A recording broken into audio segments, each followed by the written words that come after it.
My wife said, "I'm leaving you for my soulmate."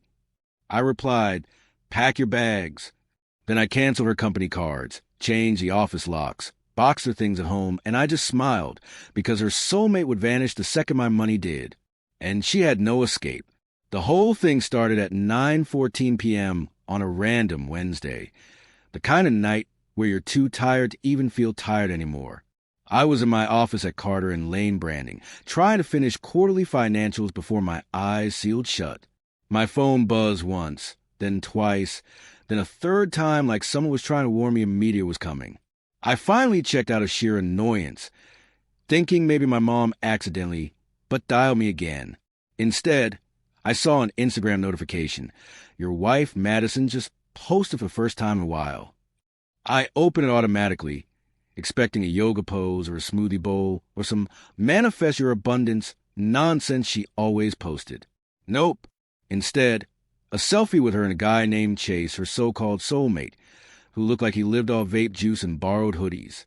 The caption read, "Finally leaving my controlling husband for my true soulmate. After years of being silenced, dimmed, minimized, I'm choosing me. Chase sees my creative genius and emotional depth. New beginnings. Know your worth."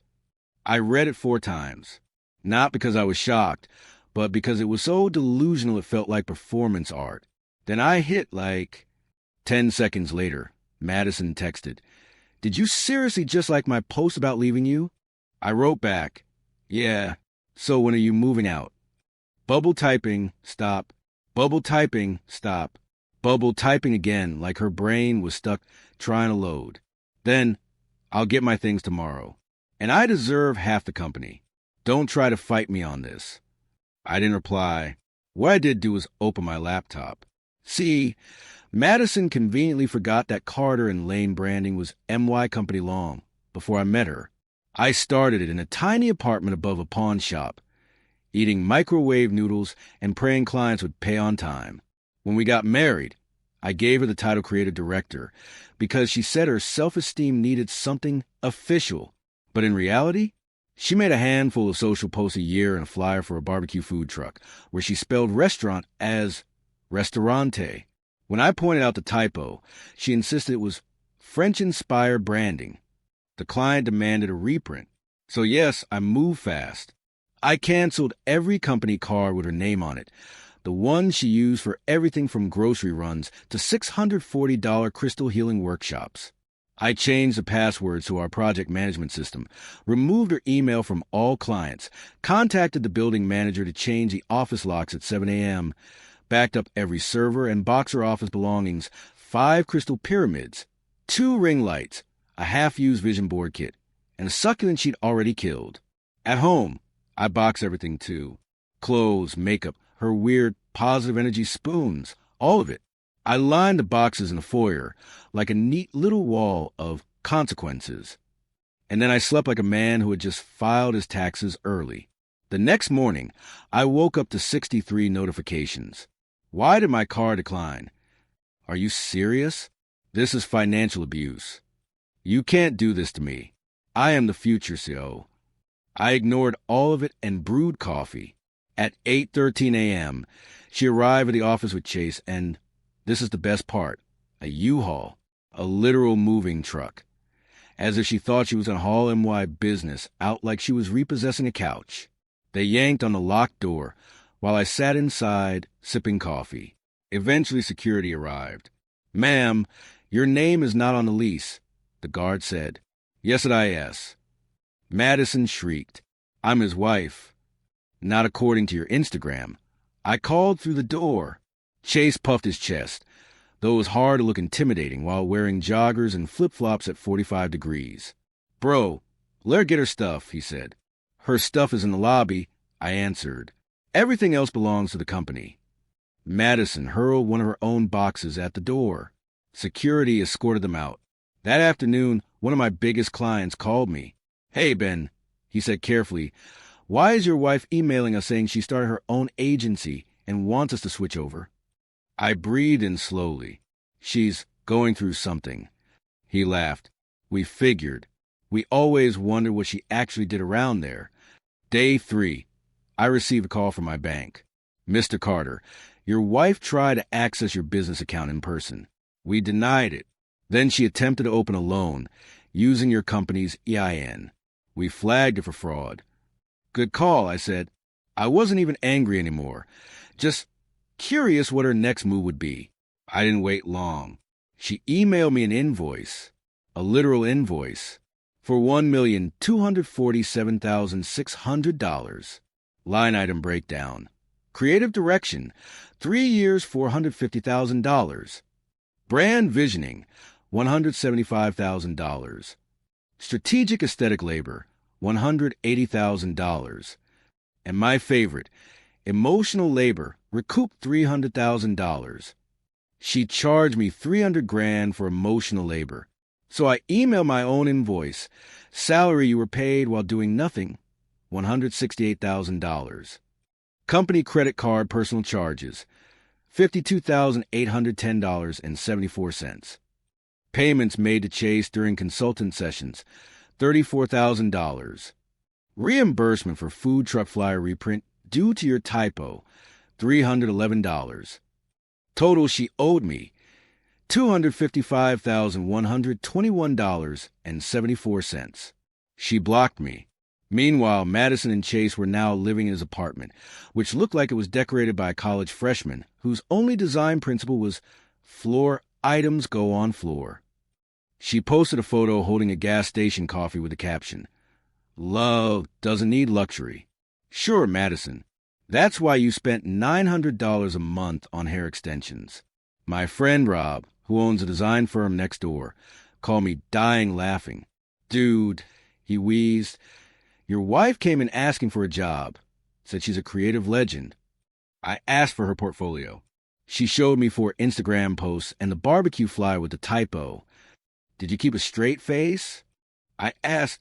Absolutely not. Even better, Chase tried to pitch himself as a life coach. Showed Rob a certificate he printed from an online course titled, "Become a Life Guru in 24 Hours." Rob told him he'd consider it, then hung up and nearly passed out laughing. The next few days were chaos. Madison contacted 4 different vendors, promising them big contracts once she owned the company. One printer called me furious. She ordered 5,000 business cards saying she's your new CEO, he snapped. Send her the bill, I said, but she said you pay. Did she give you a purchase order? No. Written authorization? No. Then enjoy your very expensive cardboard. Day 5. Madison filed for spousal support, claiming I forced her to work without pay in my company. My lawyer laughed so hard he had to mute the phone. Ben, we have every pay stub. Also, premarital business. Also, she publicly posted leaving you for someone else. She'll be lucky to get lunch money. Day 6. Chase's ex-girlfriend messaged me. He owes me $4,200, she wrote. He said he needed it to start a coaching academy. He spent it on concert tickets and weed. Warning, he targets women with money. Day 7. Madison arrived at my house with her sister, and a cop claiming I locked her out of her home. I calmly showed the officer every neatly packed box. Madison tried taking my 70-inch TV, then my espresso machine. Then, because apparently she wanted to die, she grabbed my grandmother's china. Not yours, I said. You don't even use it, she screamed. Still mine. She threw it, smashed it into glittering dust. The officer arrested her on the spot. Her sister shouted that I emotionally manipulated her into breaking plates. Even the cop rolled his eyes. After her parents bailed her out, she ran to social media claiming she escaped an abusive financial narcissist.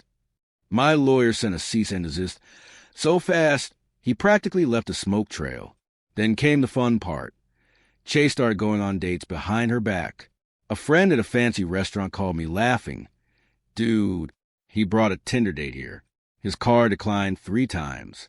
The girl ended up paying. 3 days later, he dumped Madison and changed his apartment locks. At 2:03 a.m., Madison called me sobbing. Ben, he took the last $3,000 I had. He said it was for our future. Did you give him your card? Yes. I didn't think. You didn't think. I repeated. Ben, please. Please help me. I have nowhere to go. Your parents have a house. They won't take me unless you help.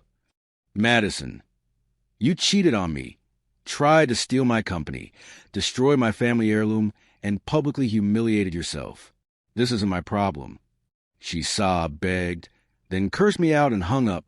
She posted a rant about men who enjoy watching women fall, until her own mother commented, "Sweetheart, come home and stop this nonsense." The post vanished instantly. Meanwhile, my company? Thriving. Clients admitted they've been afraid to offend Madison before. I hired a new creative director, someone with real experience, and suddenly work felt fun again. And then the grand finale, Madison sent me a LinkedIn request. Her profile said, CEO of Carter and Lane Branding, 2020 to 2024. I almost choked. I screenshotted it to my lawyer. He replied with 6 laughing emojis. I reported the profile and blocked her. Life is quiet now. Steady. Real. I replaced my grandmother's china with a simple set I actually use. I'm dating someone with her own life, her own money, her own goals. And to anyone dealing with someone entitled enough to believe they deserve half of something they never built, remember this. Document everything. Stay calm. Don't argue with delusion and let them burn their own bridge. And Madison, since I know you still stalk my socials from fake accounts, Chase's new girlfriend posted a photo from Cabo. They look happy. Looks like he found his next meal ticket. Wasn't you, though? Pause.